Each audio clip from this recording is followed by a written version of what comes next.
We want to continue talking about travel and where consumers are and are not spending, because one surprising thing that you might find at Disney World this summer is shorter lines. There's a new study showing that the crowds at the Magic Kingdom are thinning out just a bit. Yahoo Finance's Canal here with a closer look. Allie, what are we seeing? People, I guess, aren't willing to spend. Yeah, it could be a variety of factors. There was a new set of data out from a company called Touring Plans. They track wait times, and they show that the 4th of July holiday was relatively quiet across the board at Disney's domestic theme parks in both Florida, California, along with some of those rival theme parks like Universal. According to that data, Walt Disney World saw average July 4th wait times hit 27 minutes at Magic Kingdom, 18 minutes at Hollywood Studios. And if you've ever been to Disney World, you know those times are very manageable. They were also significantly lower compared to both last year and 2019. But again, this July 4th slowdown in particular could be due to a variety of factors. It's very hot in Florida right now. We also saw a lot of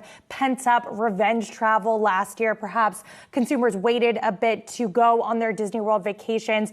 The data did note that on July 5th and July 6th, that wait times did perk up a bit, so there's a lot of things at work here. But I will say Disney overall has been doing different things to try and trim or slow down the amount of people at the park, since those customers were complaining about those lengthy wait times. They've raised prices on some of those theme park entries. They brought back the annual passes. They have a new reservation system. So all that to say that we'll see what happens down the line. Disney has hinted that there's going to be a bit of a contraction at theme park attendance this quarter, especially when you compare it to last year when we had that 50th anniversary celebration at Walt Disney World. But that's going to be a big thing for their earnings, since the parks are so heavily tied to Disney's bottom line. So a lot of analysts are a bit concerned about that. Yeah, certainly a lot of analysts are concerned just about the, I guess, less people traveling to the parks. But I think the big issue and what everyone's trying to figure out right now is how much pricing power a company like Disney or the airlines or the hotels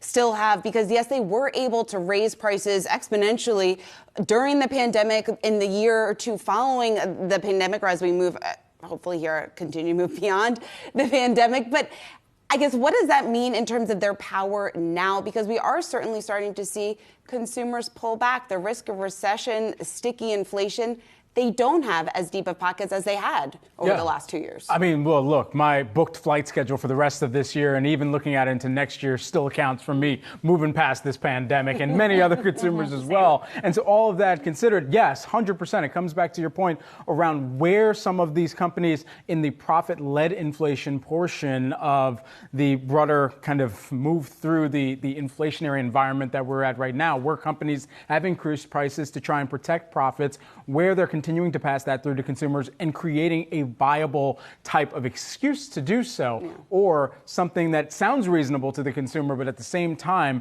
is making sure that they're able to continue their operations as is. And that can come in many different forms, especially when you think about the airlines, because there's so much murkiness with what goes on behind the scenes. Typically, passengers are just thinking about how much they're spending on their luggage, what they're taking on the plane with them, how much that fare costs, and then what it's going to cost them to get throughout the rest of their experience, even past their passenger experience, to get to or from a destination as well. Yeah, and it's the add-on pricing too at the airlines. You know, I just booked a Euro trip and I was looking at the fine print. Which is expensive right now. Very expensive right now. I used a heck of a lot of credit card points. But if you want to take some of those, budget airlines, you have to pay $75, $100 to bring a carry-on. Yes. And that's the fine print there. And you have to wonder too, if the Fed does raise rates by another 25 basis points, I think more companies are going to continue to raise prices to try and protect those margins. So I don't think that we're going to see the end of price increases anytime soon. And when that happens, you do wonder at what point does a consumer stop spending? Well, and Allie and Brad, you guys are talking about all these costs before you even get to the destination, right? I mean, if you look at a name like Disney, is anybody surprised that people are pulling back when it costs more than $100 to get in?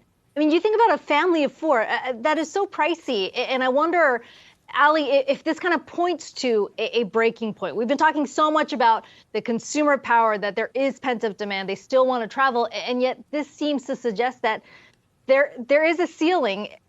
which they're willing to walk away from. Yeah, and that's a big concern for Disney. In the last quarter, they relied heavily on their international park exposure, and now we're seeing this bit of a contraction on the domestic side. And like I said, the parks business, it really has been the lifeline for Disney, especially over COVID. We still have direct-to-consumer not profitable. There are a lot of issues surrounding sports, ESPN. The parks has been this beacon for Disney, and if you start to see that slow down, if people are not going and spending at the parks, that is clearly going to eat into those margins. And you have to think that that's something that Bob Iger and the entire Disney leadership team is thinking about very closely.